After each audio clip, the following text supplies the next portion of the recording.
Hi everybody, this is David Newton, your personal sommelier from teachingwineonline.com. I'm sitting here with a renowned winemaker, TOR Interview. I actually just had the opportunity to have dinner and try a gamut of his wines. Now, as a wine buyer, each and every year I go through the process of hoping that my allocation of TOR wines gets bigger. They're hard to get, and they're great wines, and there's a lot that goes into it. So my question for you today is, with your relationship to your grape growers, the vineyards that you're working with, how does it relate to the quality of wine that you're making? In the wine business, unlike a lot of other businesses, it's location, location, location. So if you're making wines that are really ultra premium, super premium wines, you have to know every row. It sounds like an exaggeration, but you have to know every row. You almost know every vine and every block that you work with. And it really does come down to, at the very end of the game, how good is that piece of land for that particular grape. Napa Valley is known for its Cabernet. Classic example would be Tokelon Vineyard in Oakville. It's the tenderloin cut of that particular appellation. Very thin soils, very nice slope to it. It has sun throughout the day.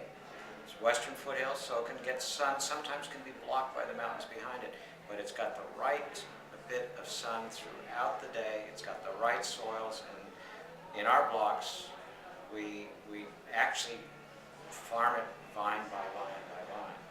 So it's attention to detail, it's location, location, location, it's soil and climate, and the great term that they have for that is terroir.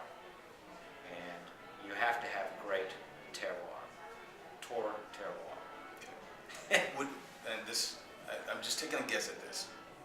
Does a grape grower literally name his plants? I mean, are they pets? Are they that endearing to the grape grower?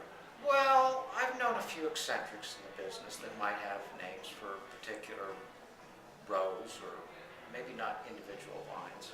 But you may not have a name for it, but you'll know if one's not maybe growing correctly that particular year, or start looking a little feeble and sick one year. Red-headed stepchild. Yeah, so yeah, you got to go in and go, hey, are you going to be with us in the family here for the next 20 years, or do I have to make a decision to maybe, think about getting you healthy in a certain different way? Okay.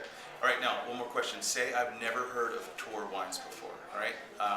I've got the palate growing, I've got the money to pay for the wine.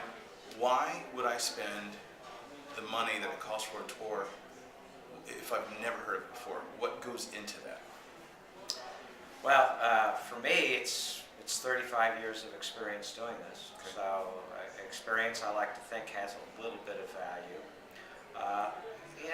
For anybody, the best way is always finding an opportunity to taste one of our wines.